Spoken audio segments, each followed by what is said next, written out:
Notre invité ce midi, c'est le haut-commissaire Louis Lefranc. Bonjour.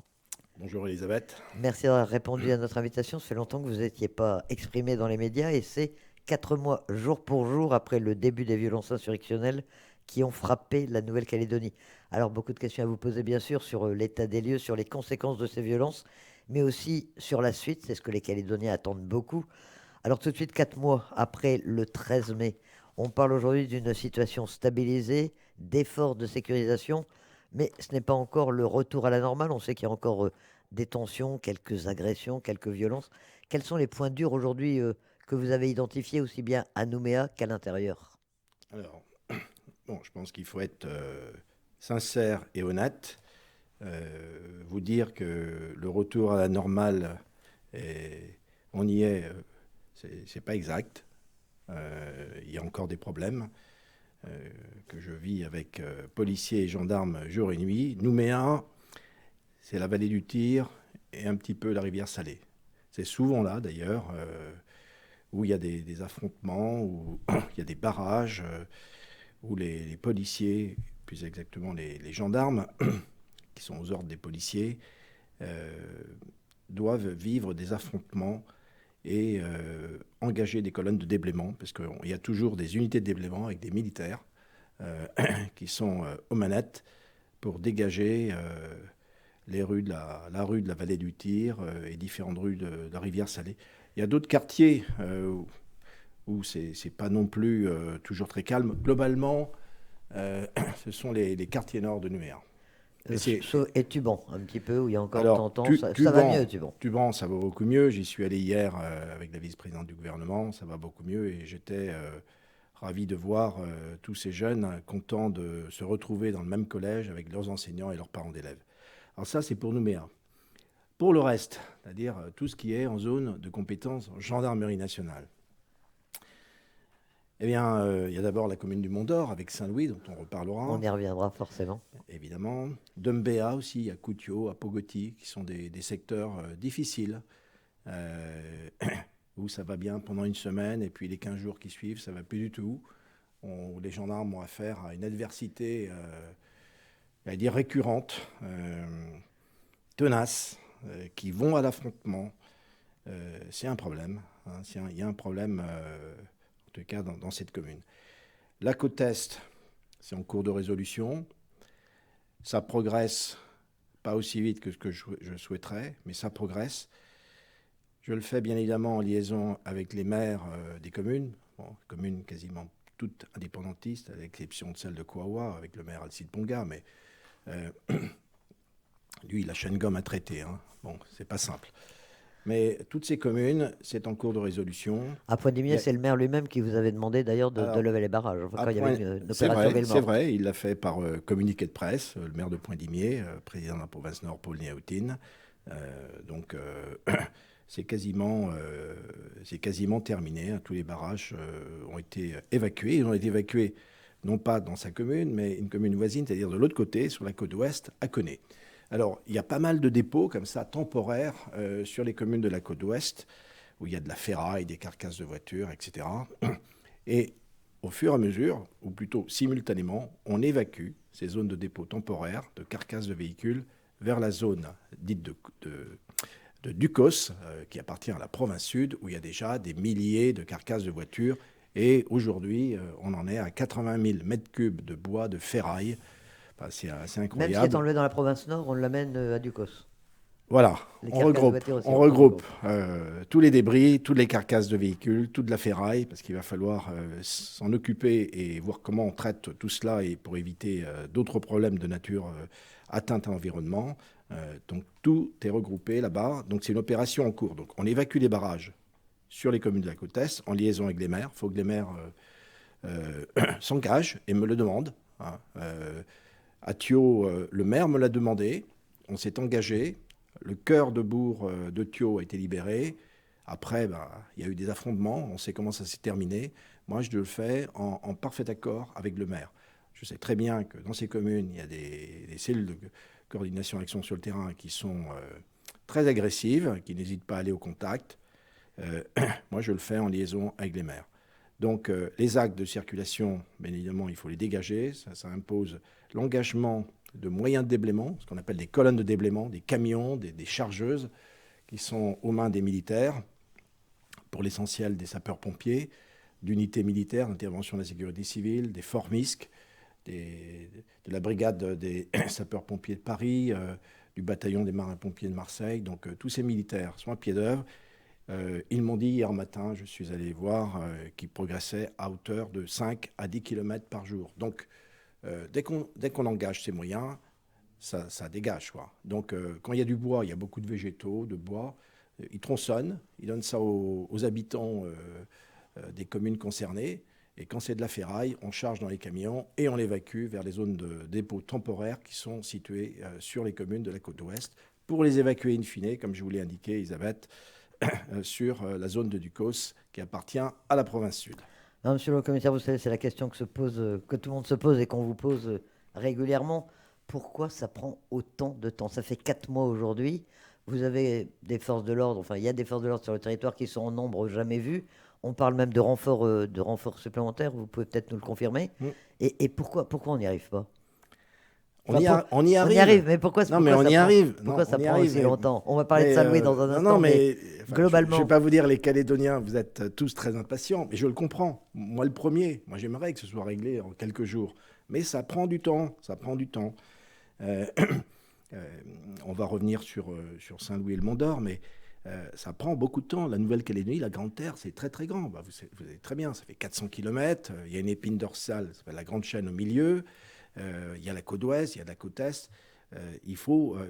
c'est l'équivalent, si je prenais une référence, pardonnez-moi, métropolitaine, hein, c'est le massif des Pyrénées. Hein, ça va de Perpignan à Biarritz. Voilà. Mais c'est beaucoup plus grand et beaucoup plus complexe parce qu'il y a un cosmopolitisme qui est incroyable. Il y a des tribus qui sont situées de part et d'autre, qui sont dans ces communes. Certaines sont situées à 50-60 km du bourg-centre. Donc ça ne se fait pas comme ça, et il faut du temps. Donc moi, je n'ai pas envie d'engager des gendarmes comme ça s'est passé récemment encore à Thio, que ça se termine de manière dramatique. Donc on le fait intelligemment, prudemment, en liaison avec les maires. Mais on avance, on avance. Alors, je suis le premier comme vous. Hein. Moi, j'aurais aimé que ça puisse être réglé en un mois. Mais ça ne se règle pas en claquement de doigts. Hein. Ça nécessite beaucoup, beaucoup de moyens qui viennent de la métropole, j'y reviendrai. Ça nécessite des moyens qui soient parfaitement coordonnés avec les maires, avec, je ne vais pas dire l'adversaire, hein, parce qu'il n'y a pas de complicité de quelque nature que ce soit avec l'adversaire. L'adversaire est là, chacun prend ses responsabilités, nous on prend les nôtres. Mais ça prend du temps. Alors, Saint-Louis, on est obligé d'en parler parce que c'est vraiment le point symbolique, le point de blocage avec 12 000 personnes qui disent qui ont le sentiment d'être prises en otage depuis 4 mois maintenant. Il y a un verrou qui a été mis en place par les forces de l'ordre. Il est efficace dans la mesure où il n'y a pas de drame, effectivement, ça empêche de circuler. Mais combien de temps ce verrou peut-il être maintenu? Est-ce que, alors tout le monde attend, tout le monde vous interroge sur une intervention éventuelle à Saint-Louis. C'est prévu ou c'est pas prévu? Et c'est possible ou c'est pas possible? Elisabeth, vous avez l'art de la synthèse. Hein. Alors, je vais vous répondre. Bon, tout d'abord, quand j'étais ici il y a une vingtaine d'années, je connaissais déjà Saint-Louis. J'y ai passé des soirées, des nuits dans les VBRG avec des gendarmes qui étaient à mes côtés, qui comptaient les échanges de coups de carabine entre ceux qui y vivaient, qui n'y vivent plus, on pourra en parler si vous le souhaitez, et ceux qui y vivent toujours. Si c'était simple, Saint-Louis, ça aurait été réglé depuis longtemps. Il n'y a aucun de mes prédécesseurs, je dis bien aucun, qui a réglé les problèmes rencontrés au sein de la tribu de Saint-Louis. Sauf que, bon, ça fait plus de 50 ans que ça dure. Hein. Quand je dis que nous rétablirons l'ordre à Saint-Louis, on rétablira l'ordre à Saint-Louis. Ah non, mais il faut me croire. Moi, je ne lâche pas. Je lâche pas. Le travail est long parce que l'adversité est très forte. On a pu le mesurer le 14 mai dernier. Un gendarme mobile âgé de 22 ans, M. Molinari, qui a été assassiné, tué d'une balle dans la tête. Un émeutier qui a été tué par un tir de riposte du GIGN le 10 juillet.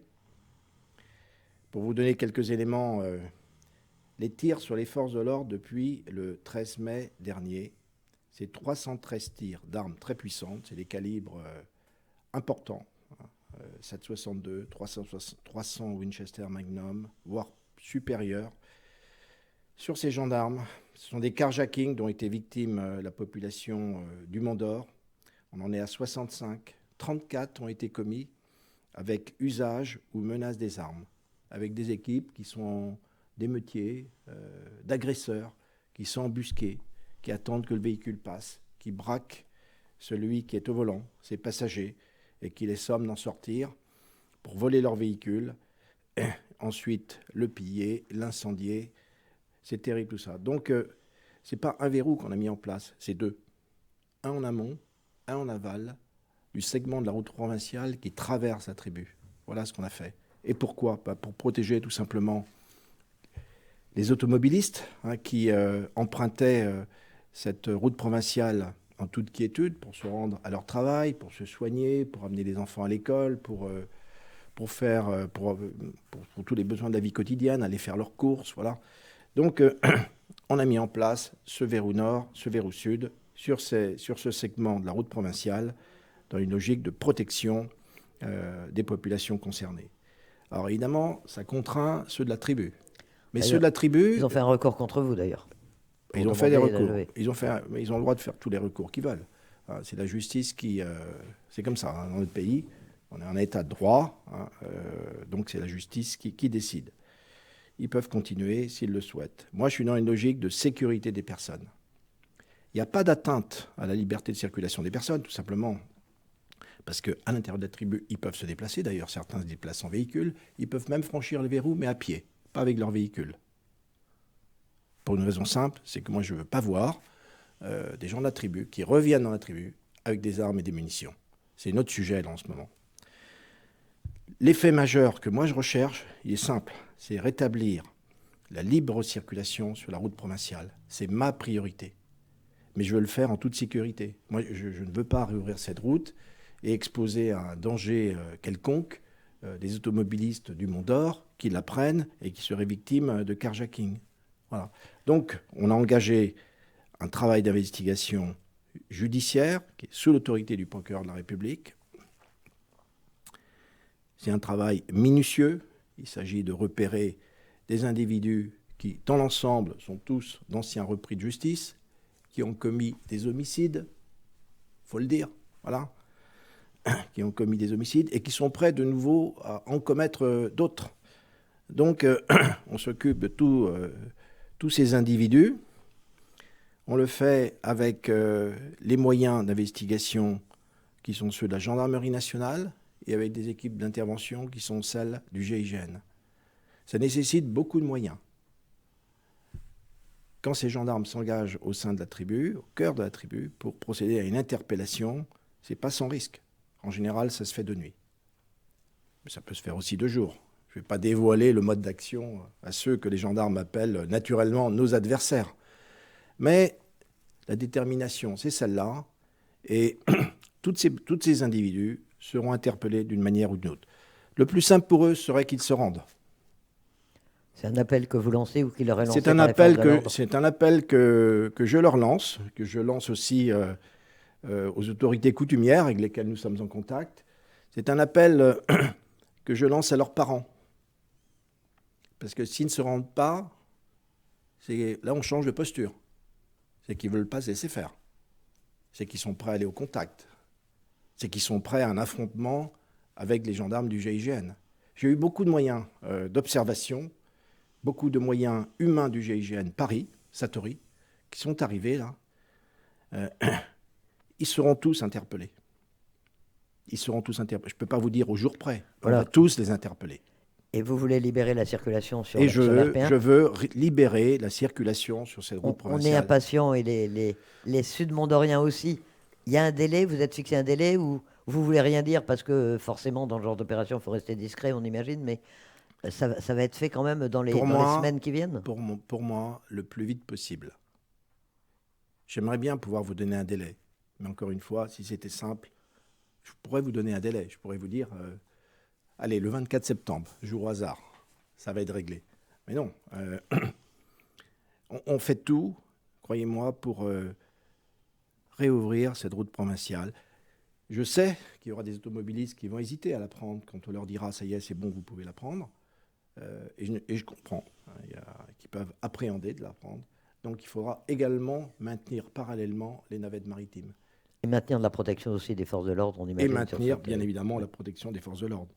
Ensuite, il y a des solutions plus pérennes, plus dures, d'infrastructures, parce que cette route provinciale, il faudra de toute façon la protéger. Donc il y a différents schémas qui sont à l'étude. Je sais que sur les réseaux sociaux, il y en a qui n'hésitent pas à évoquer différentes solutions que l'État a sur la table.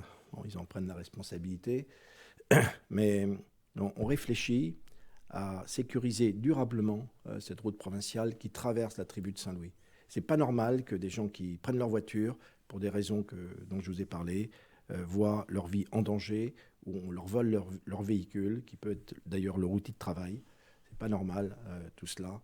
Et donc, la priorité, c'est de rouvrir cette route provinciale et c'est d'interpeller tous ceux qui ont utilisé leurs armes pour les menacer, pour voler leurs véhicules ou pour tuer des gendarmes. C'est ma priorité.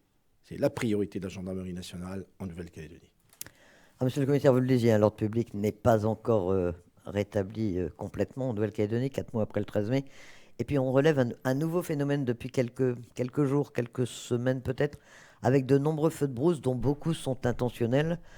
Est-ce que vous pensez, est-ce que vous craignez que ce soit une nouvelle stratégie de la part des émeutiers ou des adversaires, comme vous les appelez? Et si c'est le cas, est-ce que là, on a les moyens d'y faire face? Il n'y a pas de lien, en tous les cas, c'est ce qui m'est dit, entre les feux de brousse et les émeutes, ou des émeutiers. Il n'y a pas de lien. Donc, s'il n'y a pas de lien, j'aurais la faiblesse de penser qu'il n'y a pas de stratégie. Maintenant, s'il y avait une nouvelle stratégie, sait-on jamais, hein, comme disent les policiers, il ne faut exclure aucune hypothèse et il faut fermer toutes les portes. Aujourd'hui, moi, de quoi je dispose? Je dispose d'un dispositif de force de l'ordre important, 27 escadrons de gendarmerie mobile, je vous dirai ce que ça représente, 3 compagnies CRS. J'ai demandé des renforcements qui m'ont été accordés. On va passer à 41 unités de force mobile. Ça ne s'est jamais vu. Même pendant les moments les plus durs des événements des années 84-88. On n'a jamais eu ça. C'est 3400 gendarmes mobiles, c'est 1300 policiers, et en appui, pour la protection des points sensibles, c'est 2300 militaires. Donc faites des additions, on est à près de 7000 hommes.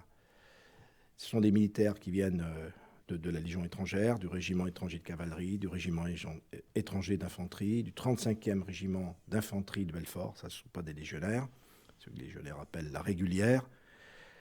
Donc ils peuvent imaginer toutes les stratégies qu'ils veulent, mais avec un tel volume de force, je vous le dis, nous ferons face.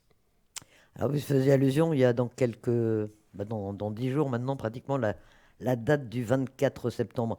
Alors, de votre côté, vous avez maintenu le couvre-feu, vous avez maintenu les restrictions de vente d'alcool, de transport d'armes, et puis il y a une nouvelle disposition depuis le début du mois pour prévenir les graves troubles à l'ordre public qui seraient susceptibles de se reproduire dans les semaines à venir. Alors, vous interdisez les rassemblements, manifestations, cortèges sur l'ensemble des communes du Grand Nouméa. Ça veut dire que vous craignez des troubles aux alentours du 24 septembre? Vous craignez cette date? Il peut se passer quelque chose? Bon, d'abord, je ne crains pas le 24 septembre. Autant vous le dire. Je vous ai donné le volume de force qui est à ma disposition pour traiter non pas seulement la date du 24 septembre, mais ce long week-end qui démarre le 21 septembre, donc samedi 21, dimanche 22, lundi 23, mardi 24, donc c'est 4 jours.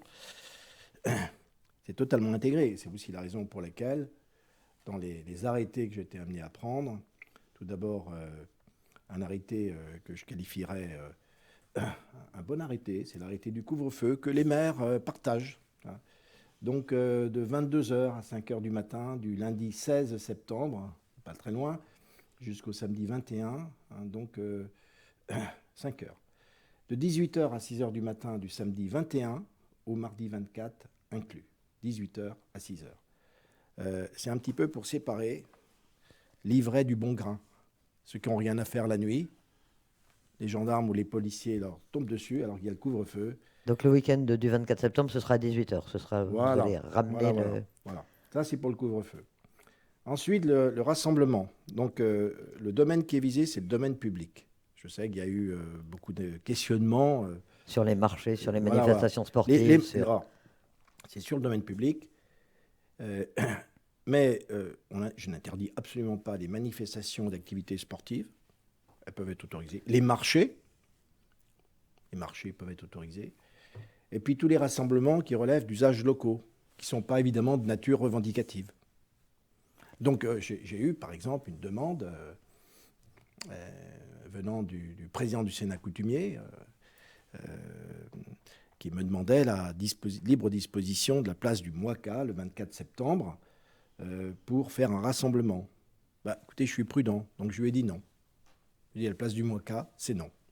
Il n'y aura pas de rassemblement place du Moika. Et si d'aventure il devait y en avoir, en face, je ne vais pas vous rappeler les chiffres, hein, il y aura une force considérable pour faire régner l'ordre ici sur le Grand Nouméa.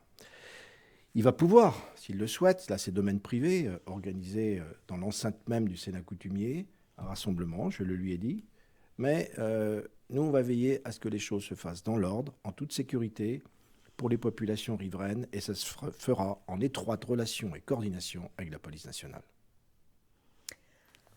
Ça, c'est pour le rassemblement. Et puis, puisque vous parlez de ça, j'avais prévu que vous alliez m'en parler, Elisabeth. Donc, consommation de boissons alcooliques.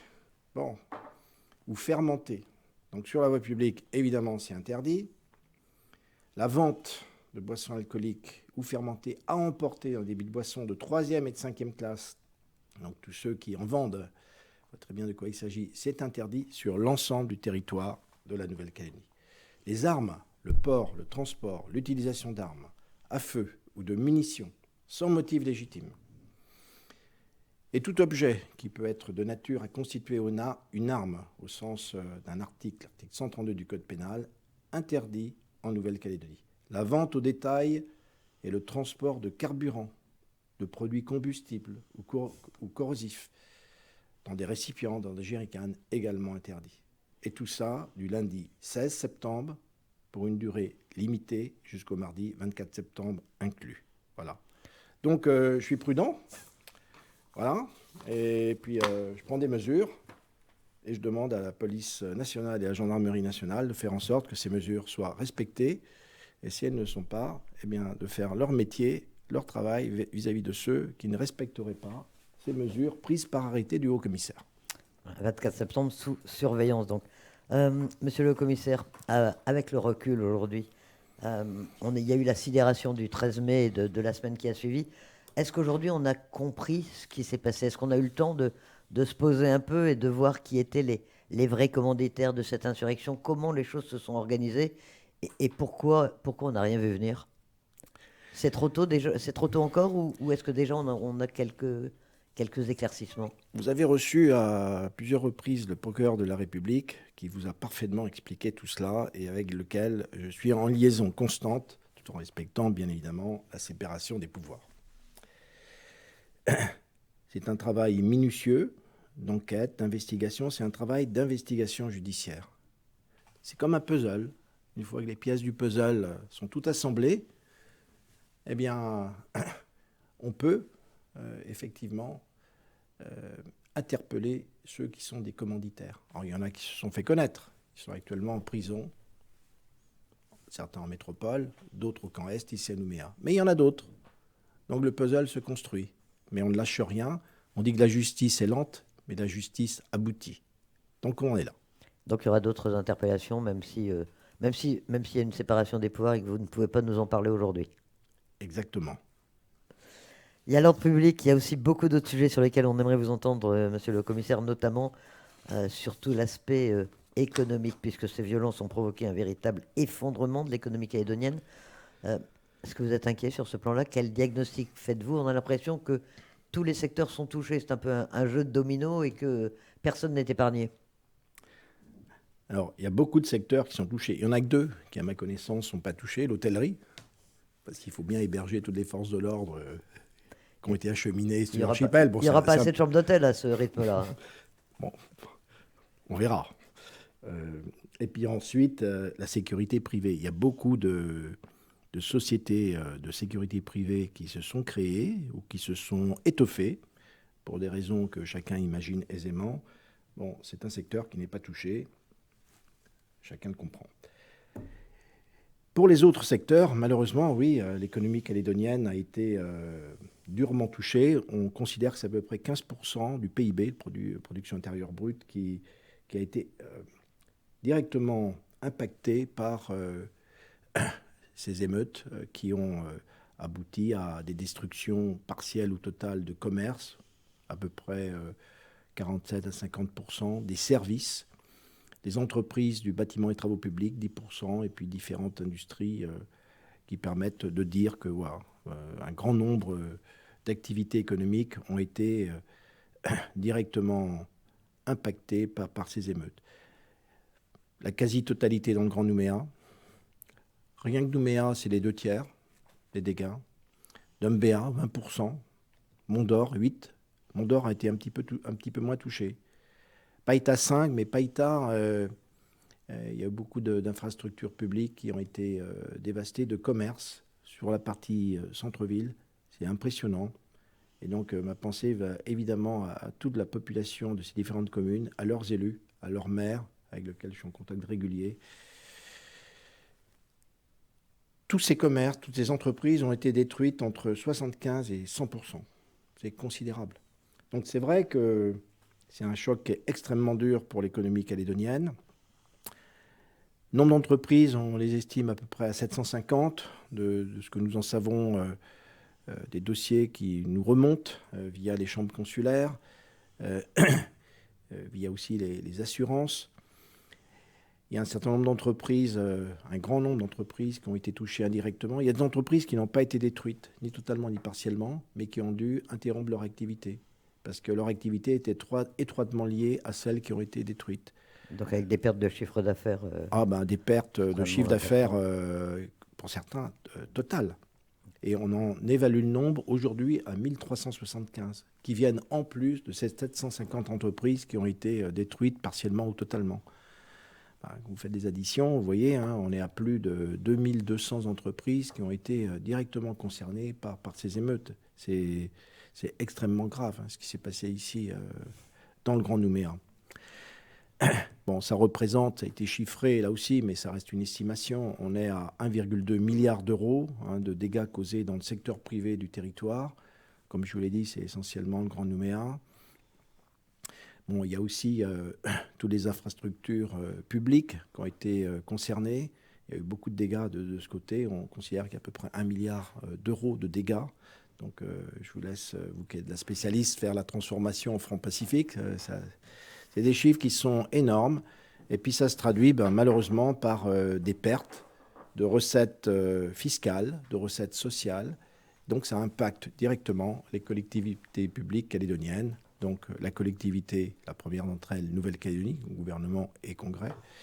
Ça concerne évidemment les collectivités provinciales et les communes, surtout, qui sont durement touchées et qui se demandent souvent, presque dire pour certaines constamment, comment elles vont faire pour payer les salaires de leurs fonctionnaires. Voilà où nous en sommes. Alors, comment on sort d'une situation pareille? Puisqu'effectivement, on parle d'effondrement, mais le mot est effectivement adapté. Que fait l'État? C'est toujours la question qu'on pose. Rapidement, l'État qui est parfois mis en cause. Il y a des assureurs ou des entreprises qui disent c'est l'État qui est responsable, c'est lui. Il devait assurer l'ordre public, il ne l'a pas fait, et qui veulent porter plainte contre lui. Vous recevez ça comment? Écoutez, c'est normal dans une démocratie comme la nôtre que des gens s'en plaignent, veulent attaquer l'État. Aujourd'hui, la seule bouée de sauvetage, c'est l'État. Ce n'est pas la peine de regarder ailleurs. Il n'y a que l'État. D'ailleurs, à chaque fois que je me déplace aux réunions du gouvernement de la Nouvelle-Calédonie, dès qu'on parle d'argent, toutes les têtes se tournent vers le haut-commissaire parce qu'il n'y a pas d'autre solution. Il n'y a pas d'autre solution. Oui, les chômeurs. Le territoire calédonien, ça tournait autour de 2500, 3000 chômeurs. On est passé à 7000. Mais emploi direct détruit du fait des destructions d'entreprises. Il faut rajouter ce qu'on appelle le chômage partiel. C'est 17 000. Donc faites des additions, 7 000 plus 17 000, 24 000. qui paye l'activité partielle? C'est l'État. Tout simplement parce que personne n'est en mesure de faire face à l'activité, au paiement de ce chômage partiel. Ça représente 20 milliards rien que pour la prolongation des mois de septembre et octobre, c'est-à-dire 160 millions d'euros pour payer ce chômage partiel, auquel vient se rajouter, alors là, ce n'est pas lié aux émeutes, mais ceux dont des emplois ont été supprimés, je pense dans la filière métallurgique de nickel. Donc, c'est des chômeurs en plus, et il n'y a pas d'autre solution, vu l'impact sur les recettes fiscales, sur le potentiel fiscal de la Nouvelle-Calédonie, que l'État vienne à la rescousse. Donc, c'est comme ça que ça se passe. Donc, l'État a mobilisé, soit sous la forme d'avances remboursables, soit sous la forme de prêts garantis par l'État. Aujourd'hui, 400 millions d'euros, ça fait 50 milliards de francs pacifiques, voilà, pour la période qui va de mai à septembre. Il reste octobre, novembre, décembre. Ça sera un montant à peu près équivalent. Ça va être prolongé d'ores et déjà. Oui, ça va être prolongé. Après, on va rentrer dans une autre phase, celle de la reconstruction. Et là, évidemment, il faudra que l'État soit au rendez-vous pour aider la Nouvelle-Calédonie à se redresser, aider les entreprises qui ont besoin de cette aide pour se redresser. Donc, on va le faire. Il y a un schéma qui a été proposé, c'est le schéma qui s'appelle S2R. Voilà, ça c'est le schéma présenté par le gouvernement de la Nouvelle-Calédonie. Pour vous, il va dans le bon sens? C'est ce qu'attend l'État de la Nouvelle-Calédonie, des Calédoniens? L'État a besoin de savoir où la Nouvelle-Calédonie considère qu'il y a des secteurs qui sont prioritaires et qui doivent être aidés pour redresser l'économie calédonienne. On a besoin de savoir. Donc ce schéma, eh bien, il va falloir, j'en parle régulièrement avec le président du gouvernement, il faut que ce schéma aboutisse dans les meilleurs délais pour qu'on puisse aborder l'année 2025 avec une copie claire où les financements demandés à l'État, donc qui seront adossés à ces priorités, puissent se déclencher. Donc ça, c'est la troisième phase, la phase de reconstruction. Mais il faut que les Calédoniens, ça relève de leurs compétences, des compétences des collectivités, nous disent ce qu'ils entendent faire pour l'année 2025. Alors, il y a aussi la proposition qui a été de plan quinquennal qui a été adoptée par les élus du Congrès, qui sollicite l'État à hauteur de 4 milliards d'euros, là, cette fois-ci. L'État accueille ça comment? C'est complémentaire du plan préparé par le gouvernement ou c'est une toute autre philosophie et est-ce que l'État pourrait répondre favorablement à cette demande? Bon, pour ce qui concerne, je veux dire, modestement l'État local, nous, on n'a pas été associés à la déclinaison de ce plan quinquennal. Alors, c'est vrai que le montant, il est considérable. C'est 500 milliards de francs pacifiques, ça fait 4,2 milliards d'euros.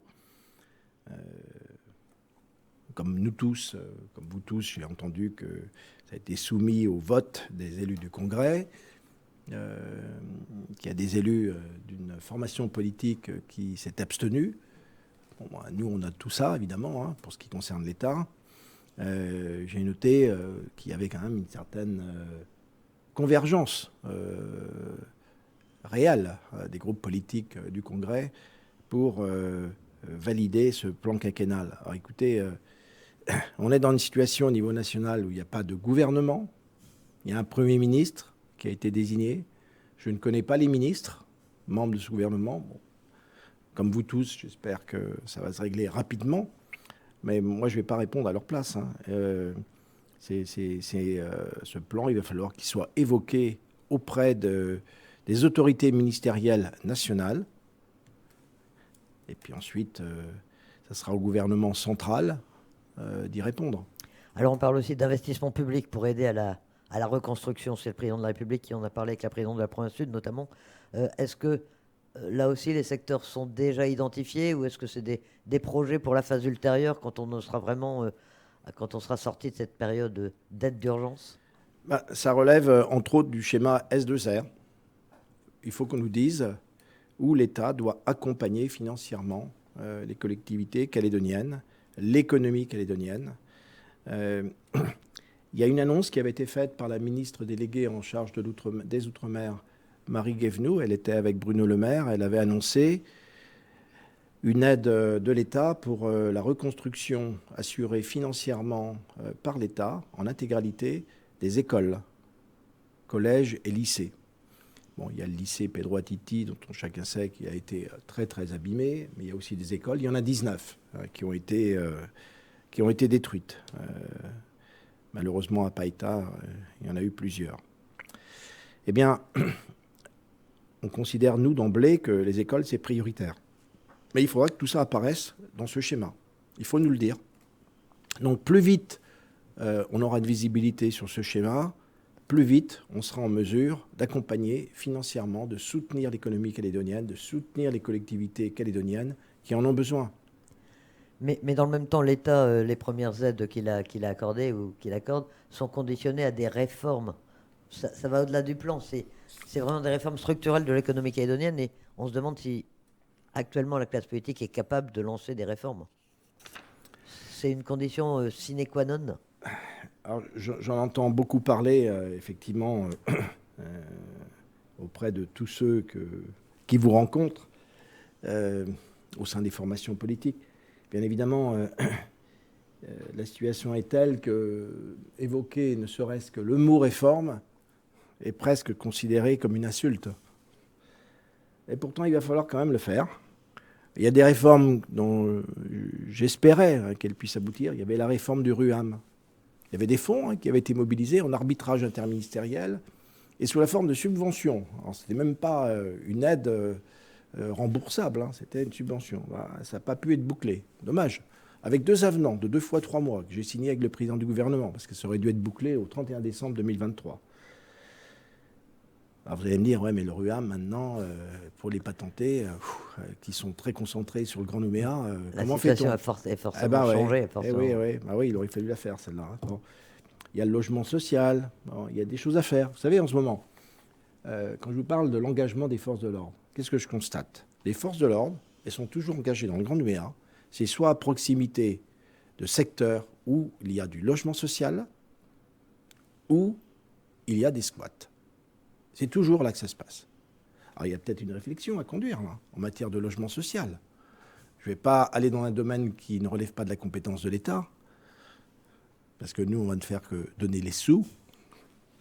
Mais il y a un sujet. Il y a le prélèvement à la source. C'est sur le plan fiscal. Bon, ça relève de la direction des services fiscaux et évidemment de l'engagement des élus de la Nouvelle-Calédonie. C'est à eux de nous dire s'ils sont prêts à s'engager sur le prélèvement à la source qui permettra de faire des économies. Le problème, tel que moi je le ressens, il y a une absence de culture, de maîtrise de la dépense. Ça s'apprend. Il y a peut-être dans certains secteurs, certaines collectivités, une masse salariale qui est peut-être trop importante. Ça s'apprend. La maîtrise de la dépense. Ce n'est pas une insulte, C'est pas une insulte. Mais ça implique surtout une certaine volonté. Et c'est peut-être le moment de tout remettre à plat, effectivement. On parlait du ROAM, il y a une autre réforme, entre guillemets, qui n'a pas abouti. C'est le plan nickel. Là, la situation aussi est catastrophique. Est-ce que, là aussi, l'État joue un rôle? Est-ce qu'il peut aider notamment pour intervenir, pour aider à trouver des repreneurs? On pense notamment à l'usine du Sud, à Prony Ressources. Éventuellement peut-être aussi à KNS qui attend toujours d'éventuels repreneurs. Bah oui, il y avait un pacte nickel. Bon, vous connaissez le sort du pacte nickel, je ne vais pas y revenir. Il avait été proposé par Bruno Le Maire. C'était vraiment pour aider la filière. Aider cette filière industrielle importante ici en Nouvelle-Calédonie. Bon. C'est du passé. Ça ne veut pas dire que l'État laisse tomber la filière métallurgique calédonienne.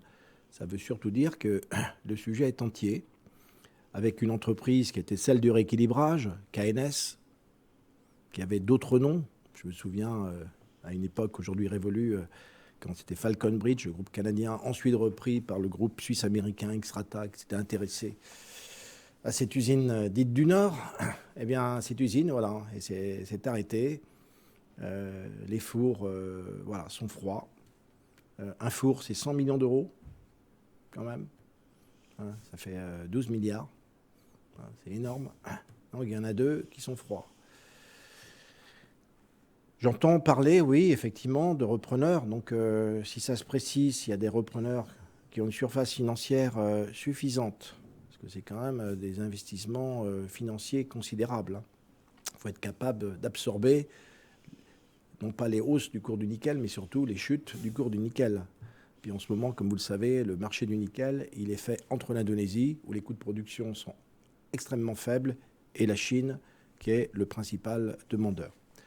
Eh bien, s'il y a des repreneurs qui sont connaître, on les orientera vers Bercy. Il y a une structure pour ça, ça s'appelle le CIRI. On étudiera, et s'il faut accompagner le repreneur pour l'intérêt général de ce secteur géographique, dans le nord de la Nouvelle-Calédonie, on le fera. Et dans le sud, il y a des pistes, là aussi, Dans le l'État aussi sud, est intéressé. dans Enfin, le sud, suisse. bon, il y a PRNC, je sais qu'il y a un repreneur qui a pris contact, un repreneur qui est sérieux. Nous, on espère que ce repreneur puisse aller jusqu'au bout de son projet et qui donnera de nouvelles perspectives à cette usine métallurgique qui est très prometteuse et qui produit un nickel important pour les batteries des véhicules électriques, d'hydroxyde de nickel, malheureusement qu'il faut encore raffiner, donc il faut trouver une raffinerie. Mais c'est un nickel qui est prometteur, ce qu'on appelle le nickel batterie. Et puis il y a la SLN. La Voilà, SLN, c'est le groupe Eramet. On ne peut pas en parler. Ouais, mais alors, parlons-en. La SLN, c'est 350 millions d'euros d'aide de l'État versée à la SLN par an pour que cette usine fonctionne. Alors je dis pour tous nos auditeurs qui nous écoutent, s'il n'y avait pas l'État, quand je dis que c'est la bouée de sauvetage, c'est la bouée de sauvetage permanente de la SLN. Mais elle n'a pas d'accès, elle a un problème d'accès assez massif aussi pour l'instant. Oui. Et ça, c'est lié à l'ordre public aussi. Alors, c'est lié surtout à ceux qui bloquent des massifs. D'accord Ceux qui bloquent des massifs, il ferait bien de réfléchir à créer une tension qui n'a pas lieu d'être vis-à-vis de la SLN. La SLN a un stock, disons, stratégique qui lui permet de faire fonctionner ces 3 fours pendant 3 semaines. Mais dès qu'on s'approche de ce stock de minerais, on rentre dans la zone de danger. Donc c'est la négociation heure par heure, jour par jour, avec différents opérateurs des sites miniers. C'est Étoile du Nord, Tibagi, Népouy, c'est là où le nickel arrive. Ils ont aussi des sites miniers, la SLN, du côté de la côte Est. Ce serait bien que tous ces sites puissent de nouveau fonctionner, comme c'était le cas avant. Mais si des individus qui appartiennent aux cellules de coordination d'action sur le terrain, alors il y a les modérés, il y a les durs, il y a les très durs, enfin, tout ça est assez compliqué. Il y a les coutumiers qui essaient de mettre une petite goutte d'huile, il y a le maire qui est concerné, il y a les syndicats de la SLN qui rentrent dans le jeu. Enfin bref, tout ça nécessite une négociation quotidienne, permanente, qui crée des tensions chez les actionnaires et qui ne sont pas de nature à dresser des perspectives réjouissantes pour une industrie importante qui est celle du nickel en Nouvelle-Calédonie. Et cette entreprise, la SLN, et son premier actionnaire, Eramet. Monsieur le commissaire, le temps passe. Je voulais vous entendre également sur l'actualité politique. Le président de la République a évoqué une reprise des discussions à Paris fin septembre, début octobre. Est-ce que beaucoup de gens sont sceptiques, dirons-nous? Est-ce que vous avez une confirmation? Est-ce que le chef de l'État va essayer de réunir les partenaires calédoniens à Paris et qui? Bon, ce n'est pas moi qui suis maître de l'agenda du président de la République. Ensuite, le président de la République, notre République, elle est faite comme ça. Il y a un gouvernement, il y a un président qui préside et il y a un Premier ministre qui dirige un gouvernement. Pour l'instant, le gouvernement n'existe pas. Il y a un Premier ministre avec un cabinet qui est en train de se créer. Il faudra que ce gouvernement soit totalement créé et stabilisé pour pouvoir envisager une réunion à Paris des délégations calédoniennes. Tant que ce n'est pas fait, je ne vais pas dire que c'est inutile, mais c'est la condition sine qua non. Il faut vraiment que ce gouvernement, sa composition soit arrêtée, que les cabinets des ministres qui seront membres de ce gouvernement soient constitués pour pouvoir travailler efficacement et accueillir dans de bonnes conditions les délégations calédoniennes. Dans ces conditions, les délégations calédoniennes, est-ce que le FLNKS peut être encore un interlocuteur? Il est très divisé. Certains ont nommé le leader de la CCAT à sa présidence. Est-ce que ça peut être un interlocuteur aujourd'hui, le FLNKS? Et est-ce que ça ne remet pas en cause la possibilité des discussions sur l'avenir? On peut, on peut inviter séparément les différents groupes politiques qui sont membres du FNKS. C'est peut-être comme ça que ça se fera, je ne sais pas. Je dis je ne sais pas parce que c'est le gouvernement qui va devoir répondre à ces questions. Ensuite, le FNKS, tel qu'on le connaissait, pas dire tel qu'il est aujourd'hui, ils ont pris la décision de nommer un président. Je ne suis pas sûr qu'il soit reconnu par toutes les formations indépendantistes. Enfin, chacun sait lesquelles ne s'y reconnaissent pas. Aujourd'hui, il est incarcéré. Ben oui, ça fait encore une inconnue de plus à la question que vous posez, Elisabeth. Parmi les inconnus également, les élections provinciales qui étaient prévues avant le 15 décembre. On voit bien que le calendrier aujourd'hui va être compliqué, voire impossible à tenir. Vous, là aussi, vous avez des informations sur une éventuelle décision. Il faut adopter une loi organique pour modifier, pour repousser la date des élections. Vous pensez que ça va être fait, que c'est déjà... On attend le gouvernement, là aussi, vous allez me dire. Alors, il y a une loi organique qui permet techniquement de tenir les élections provinciales au plus tard le 15 décembre de cette année. Eh bien, techniquement. Donc nous, il a été demandé techniquement de faire en sorte, si la décision est prise en ce sens, d'être en mesure de les faire. Mais le temps presse. Parce que, comme vous le savez, il y a déjà eu une révision des listes du corps électoral spécial pour les provinciales par une commission de magistrats français et de l'ONU, donc des comités qui impliquent le Premier ministre demande au secrétaire général de l'ONU de pouvoir y envoyer ses magistrats. Ils sont nombreux, plus d'une trentaine. C'est un travail qui durait un mois. Bon, là, ce sera un travail de réactualisation entre mars et décembre, mais ça demande du temps. Et chaque semaine qui passe est de nature à poser un problème d'organisation technique de ces élections provinciales. Et puis il y aura aussi un problème du corps électoral, forcément, puisqu'on avait dit que ces prochaines élections ne pouvaient pas avoir lieu sur un corps gelé. Donc, Ah oui, mais bon, je ne suis pas Premier ministre. Il faut, la question que vous posez, c'est le gouvernement qui va devoir la trancher en liaison, et bien évidemment, avec le chef de l'État. Pour conclure, monsieur le commissaire, même s'il y a encore beaucoup de choses que vous auriez pu nous dire, mais vous le savez, à plusieurs reprises, le FLNKS, notamment dans sa version UC, et la CCAT ont réclamé votre tête, ainsi que celle d'ailleurs souvent du associé du procureur de la République. Est-ce qu'ils vont être entendus ou est-ce que vous pouvez nous confirmer que vous êtes maintenu dans vos fonctions ou est-ce que là aussi c'est trop tôt pour en parler? Ils ont le droit de demander ce qu'ils veulent. Ceux qui nomment, ce n'est pas ceux qui demandent la tête du procureur de la République et du haut-commissaire. Mais ils ont le droit de le faire. Écoutez, la question, enfin en tous les cas pour ce qui me concerne, puisque vous me posez directement la question, je serais tenté de vous répondre la chose suivante. Tout ce qui est excessif est insignifiant. Voilà. On a bien compris que ça vise notamment le ton des derniers communiqués qui ont pu être publiés et qui ont circulé. Merci, monsieur le commissaire, d'accepter cette invitation dans le magazine Transparence.